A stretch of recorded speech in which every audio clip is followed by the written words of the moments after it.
akkam jirtu bannaataa danaa naachuu jaallataa qola waasi qaba dhumma taati waasi qaba ila wala mala ni lasi isa mala jete meta waan an jabbe dhageeba sin jaalata ay muhammad ibn abdul jazeera qoy na jaalata abdi geeta tu jaalata onni ram gafi da gafi fatana alla jaalata wala kagal wallolle dhageeffadhu ichriisti ba dhage qoy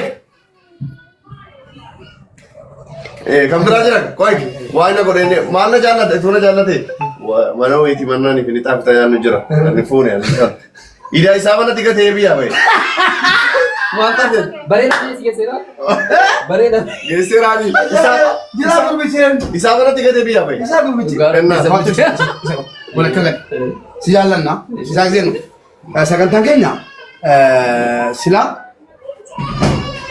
la wal bachune nan nabi sagantan kenya abdi geetacho jinini Dubain yali debi shan turre la jeta turre Itoophiyaatti deebinee kaanee Itoophiyaa immoo kan yeroo dhufu kan karoorfannee ture. Akka carraa isaa gisee nuti deemaa jiraachuu yeroo dhageenyu guyyaa shan goone guyyaa 25 hambifnee. Icciita taa'uutaan Laala haa ta'u himamu dhumni miti isaa jennee dhaggeeffadha. Jee tokkoon booda hin deemaa jiran. Sidee galee bakka hin deemu beenu walumaa galatti kanaa gootu kana. Abdii geetaachoo hojii eegaluu dha. Jaalata wallahi surprise na gootanii dubbi. Wallahi surprise akka nuuf barbaadu. Surprise wallahi waan tokkitti si gaafanna jireenya keenya lamuwaa si gaafanna.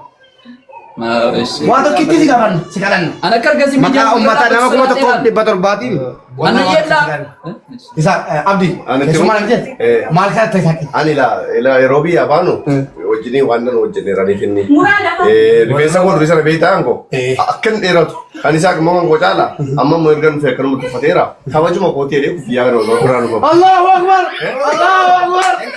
Allahu akbar kofiyaa baasu bisak kalas kofiyaa nu baasina waan bira kana bade waan bira gaafatu madbe kofiyaa baasu gaafatami no waan bira gaafatu aye kalas okay aye sagantaatti galleerra galatoma isaan seerota kofiyaa sini baasa thank you Ndile jalan. Baasa ni Silki keessa jiru naaf. Assalamualaikum warahmatullahi wabarakatuh. Sagaleen nagaa majalee abdii qaba. Obbolaa koo kottaa daawwadha. Kabajamtootaaf jaallatamtoota obbolaa koo namoonni 700 ol gara laayiviitiin daawwataan. amuru gadi sin sidura Obbolaa koo laayivii kana irra jira akka dhagaa viidiyoo kun akka qabu. Akkasumas haala manaa koo kabajamtuu Samiraa Jamal akkasumas obboleessa koo abdii geetaachoo abbabee isaa gizeenu Madiina obboleessa koo Reedii Adam akkasumas Abdusalaam Tahaa Ahmad yookiin immoo Abdusee Sandiyaa dhageessanii namoota waa kaa'eerami guyyaadhaa welcome back mubee jedha an wantan jedhu hin jiru galatoomaadha warri fageenya jirtanus warri du'aayiidhaan wallahi laazim rabbii gaditti isintu hadda ilmoo goota kan deebi'u na taasise jecha siniif hin qabdu itti kabbarachuu na tawaddalaachuu እህት ወንድሞቼ ከአራት ወር በኋላ ሕክምናዬን ጨርሼ ወደ ኢትዮጵያ ሄጄ አንዳንድ ስራዎችን ጀምሬ በሰላም ወደ ቤተሰቦቼ በመመለሴ ዛሬ ዌልካም ባክ ሙቤ የሚል ኬክ ተዘጋጅቶ ቤቴ ላይ ጠብቆኛል። ሁላችሁንም አመሰግናችኋለሁ። እኔ ምንም የምናገረው ነገር የለም።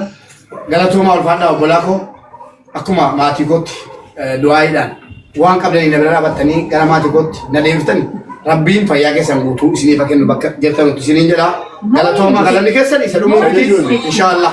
Boon isiniin jira iftaanis ulfaadha amma gara keekiti. Andeenyaa sun nabi dargamu. Buna abbaatoo asii baname. Galatooma ulfaadha obboleewwan dhimma yaalii mubeetii wal sheer godhaa namni 200 bal'inaan yeroo biraatti deebinee haasofna. Arraan magaalaa Kaayirootti alan argamu baay'inatti tolee jira. Soddaanis kabajaan dhufanii simatanii jiru. Baay'ee gammadeera. Namni yeroo jalqabaatiif miidiyaa kana irra baase. Abduseenis baay'ee namoonni hin beekne Abduseen yeroo jalqabaatiif viidiyoo walaloo miyyee tokko. Kunkiyyee minaamen. Ayyee walaloo kunkii sana yeroo inni barreessu Abdu seetu viidiyoo na baase. Isaan giseen immoo walii waan baay'ee dabarsineef. Jara kana hunda dur inda'u midhaan irratti gatee biyyaa bahinni waan ittiin. Bakka argetti dhaqee waan nyaate dhiisee baha. Yeroo sanaaf taamina na ture. So amma immoo haala kanaan bifa kanaan wal arguun keenya baay'ee na gammachiisee jira. Gammachuu guddaan qaba. Isoon koos naa milkaa'aa jira. Mubeenis fayyee jira. Hiriyoonni koos tola gareen irraa baay'ee gammadee jira. Bilbila sana cufi. Dhimma Mubaarak wal qabsiisee bal'ina yeroo biraa walitti deebina baay'ee sin jaalladha baay'ee sin qabaa jira. Obboleettii keenya obboleettii koo haadha manaa Mubee baay'ee galateeffannaa simannaa bareedaa nu godhanii obboleettiin Mubees jirti hiriyoonni hundi isaanii asitti argamanii simannaa fi nyaata mi'aawaa nu qopheessanii keekii kanas nu qopheessaniiru isaanis maqaa keessanii galateeffachuun barbaada galatooma ulfaadhaa. Thank you. Dhumarratti tusa kataatiin galini waan jechuun barbaadu akka calaatee obboleessa koo Mubee miidiyaa akkasumas Asiyaa namoonni hundi keessaniiru. Namoonni yeroo gaafa sana gaafa dhukkubu fayyaan kiyya na qabamtu na wajjin dhaabattanii akka boonaa baalees ta'uu deebi'ee akka Muniira Abubakar maqaa keessa waameen fixu baay'ee Sheek Waliin Ustaaz Riyaad isin waameen fixu waan ta'eef yoo rabbi sagantaadhaan guyyaa lamaan booda abdii geetachuu bakka inni jirutti haala yaala kootii asii deemuun koo akkam ture akkamitti deemee yaalame kan jedhu Turkiirraas namoota achi affeerru qabna guyyaa lamaan booda jechuudha. Turkiidhaas namoota affeerru qabna tuma abdiyaa jiru. Keessaan keessatti immoo nama tokko beekaa wal deetan fadhi. Innis eenyuuni? Naman isee gochuu fi taasisan. Namani akka obboleessaa fageenyatti jaalladhe dhugaa dubbachuu fi abdii geetachuu abbabee abduseen yeroo lama sadii yaani badii guddaa dhiifaman qabne narratti raawwatus sababii keetan callume dhumeetta wallahi laazim maaliif siin walla barsiise mucaan kuni si alkisee kaleessa gadi baase sanan laala. Obboleessa koo jaallatamaa kabajamaa abdii geetachuu abbabee akka sana arrabsamaa na waliin Turkii deemuudhaaf waa hundatu muratee lakki hagan turun beeku obboleessi kun waliin adeemu jedhan dhiisee ni deeme akka Turkiitti na wajjin deemu ture erga lachii galee tu guyyaa tokko naan addan bahin egaa Itoophiyaa keessatti wanti nama mudatu hin jirti miidhaan waan tokko hin jirti milleen haa ta'u sana hunda miluun wanti isin miila ol kaaftan tokko ni jira alhamdulillah ana galatoom hundi keessan iyyuu abdii geetachuu abbabee naa galateeffadha abdiin kaleessasi obboleessa koo dhugaati utuun isan argine yeroo jalqabaatiif dhukkubatu keessee wal nu agarsiise fayyaadhaan miti dhukkubaa wal argine finnetti na simate kan saas achi keessatti kan dubbannu ta'a amma immoo fayyuu koo ilaalchuudhaan sababeeffachuudhaan wallahi kan yeroo si wajjin deema jedhee waadaa waan naa galee tureef gaafan Turkii deemu erga Turkii na rawwite kan yeroo waliin deemne jedhe akkuma jedhe qophaa'inee eegee kan yeroo Ijipt baasii isaatiin amantanii amanuu baattanii wallahi dhaaziin baasii ofii isaatii birrii meeqa dhangalaasee na waliin biyya kana dhufeef wannan jedhu naa eebbisaadha rabbiin ilmoo isaa isaa jiraachisu. Galatoon ulfaadhaa biibi lakkii egaa sinaa maddoon. Thank you. Akkasi galatooma ulfaadhaa. Amura muka. Screen options added. Red key button. To switch to numeric tab, press the button.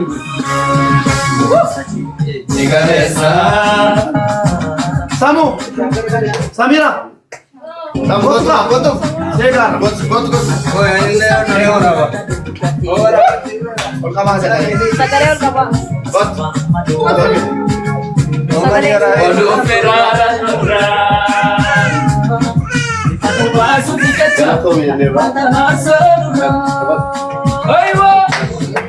Masuk di kaca. Yeyo. Thank you. Galatooma. Thank you.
Biko galanni kee badhe kan ilmoo kootii na deebiste carraa lammaffaa naa kennite fuuldura ilmoo kootii fuuldura maatii kootii na dhaabdee akkasitti akka uummata koo galateeffattu rabbii na gooti galanni kee dachaadha galatooma viidiyoolee nan hojjedha guyyaa borii qofa ooleen iftaan waan narra ga'eefi na alabu shaklak manno ajajiina habiibi kanaaf yaan bakka inni irraa eegalu hin qabu jara keenya bakka itti xumuru hin qabu isinuma naa galateeffattu tokko naniyyi buleessa koo guumaa baa jira tokkummaa jira hunda keessa waameen bitu waan ta'eef rabbi jedhee tartiibaanii viidiyoo babbareedaa du'aayii qabu isin galateeffadha garuu galataan duratti immoo rabbi jedhee haala yaala turkii keessaa fi naala bushak lakatte kiyyaadha kiyyaako I love you beetsab obboleessaati maqaan waamtu walumaa galatti yoo rabbi jedhee haala yaala kooti mata kiyya natti mufachuu keessantu malaa yeroon biyya jiru waan tokko dubbataan ture eraban naafsachi lumbaaci qoyas godhee naasa kanaaf obbolaa koo yeroon biyya galu keessa dhiifama kanan jedhu أعوذ بالله من الشيطان الرجيم كوفيا كنا جيفتي بربادوان أبلا كو يوم بيا كيس دي فما نمنا غافر تكتيجرا نسي أما دي فما غافر شو برباد شو كيس أنتم على أن برباد أبلا كو يوم لكو فديا لو كيسا لفتني كيسا نال شو برباد ممكن يا سجات كده أبلا كو يوم لي بيا لو كيسا maaliif turkiin dannee naan jedhaa turtan sababa isaa dubbadheen ture garuu baariyaaliin qabu gati deebi baariyaaliidhaan guyyaa lamaan booda abdii keessummaa gootu waan ta'eef guyyaa lamaan booda baariyaaliidhaan bifa viidiyootiin lafa sinii qaa iyyuu cufaan na fayyisee hin deemu turkii an fayyeera baqqaa yeroon siniin jedhu gammadee yookiin gammachuu wayii keessaa qabaadhee tun taane akka obboleessi lama sababii kooti walitti himuun barbaadu kana waa danuudha akkasumas obbolaa koo yeroo sana isin mufachiise rifachiise nusi rifannee dhukkufatteetti jennee akka ta'e gara biyyaa galtee turkii deemtu si gochaa turre ati immoo akkamitti biyya galtee fayyeera iyyuu cufaan nu fayyise jettee iyyuu cufaa maal nama fayyisa maal waan taana keessa galtan dubbiin sanaa miti yeroon kun akkuma isin beekte yeroo amanamu miti eenyuun obboleessa naman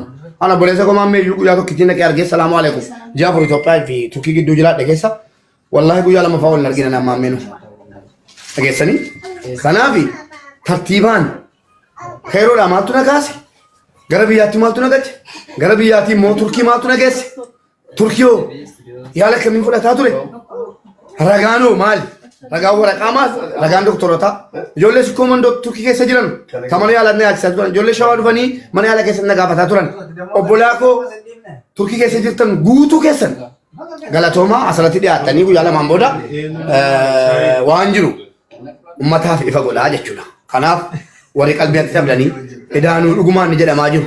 Inni kuffannee jedhaa turtanii an akka itti dubbadhu nabe tun akkasitti hin dubbanne tun wal nama harkaan dhaane silaa rakkoo irra bu'an ture Itoophiyaa keessatti. Wanti tole tokko ittiin hin jiru garuu dubbachuun hin barbaadu.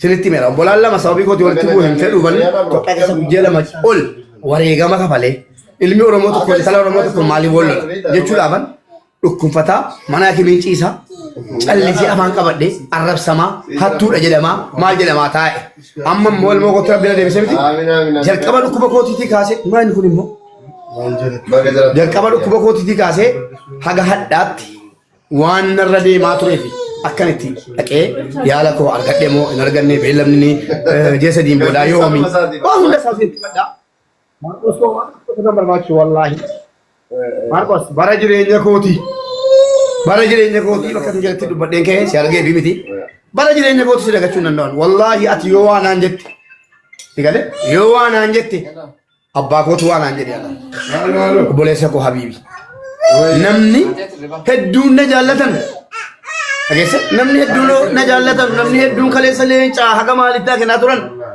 yeroo jirri maallaqa kiyya saamantu mul'ata isa hin dubbanna maqaa waamne waamne jechuudha rakkoon qabu maaliif dirqama dubbachuun jechuudha ati garuu tuunan salachaamin miskoola goonaan natti bilbiltee naanaa surtee turkiitti obboleessa kootitti ani jecha siif hin qabu rabbumaan siyaa galateeffatu Marqos akkasii galatooma ulfaadhaa yoo rabbi jedhe guyyaa lamaan booda warra qabu guutuu isin fideen fashi warratti mufatanii Mubarak dhukkufateera jennee boonyee geggeessine akkamitti dhaqee Itoophiyaa keessatti bashannanuu danda'e maaliif laayivii gala maaliif iyyuu cufaa biratti hin fayyee jedhe maaliif turtiin deemne Itoophiyaa keessa bashannane mana dhugaatii faa dhaqaa ture faa jedhan guyyaa tokko magriibaan booddee manaa baay'een beeku rabbiin na argaan mana dhugaatii miti an barri mana dhugaatii irra zirri jennaan nyaatuma gaariitu nyaadhee footoo kaaftanii akkasiin dhiyeessitan hin beekaman garuu afaaniin malee ragaanaan dhiyeessitan waa'ee kooti dhageessanii nama dhugaatii dhuguu miti mana dhugaatii faa dhaqaa ture mana caffaraa jira maal jettan obboleessoo an rabbii kun kadhataa jira yaa rabbi guyyaa kana na agarsiise dhageessanii yaa rabbi guyyaa kana na agarsiisi ilmoo kootti na deebisee amma yoo naa seefite bor waan naa sa'uun qabu beellamni keenya borooleef taani turumbadu Marcos jalqaba irratti galatoomaa naa jedhaani hadhaa obbolaa koo dhugaa warra jireenyi akkaataan rakkinni haalli yeroo isin hin jijjiirin ganamaa kaatanii haga galgalaatti akka waan Oromoon isin qofa ta'eetti si wajjin jirraa abshir jettanii akkuma jettan immoo haga hadhaatti na wajjin dhaabattanii wallaahi yoo isin na jibbitan isin jibbuu hin danda'u jala muree isinitti hima warri immoo jedhamtee Khalid maal jettanu Oromoon guutuun du'aayiidhaan maaliin sabaaf sablammii na bira dhaabateera bifa viidiyootiin uummataaf hojjedha garuu nama tokko tokko kana maqaa waamee jedhu jira I love you sinin jaalladha gara sagantaatti gorra ሁላችሁንም ወዳችኋለሁ የተከበራችሁና የተወደዳችሁ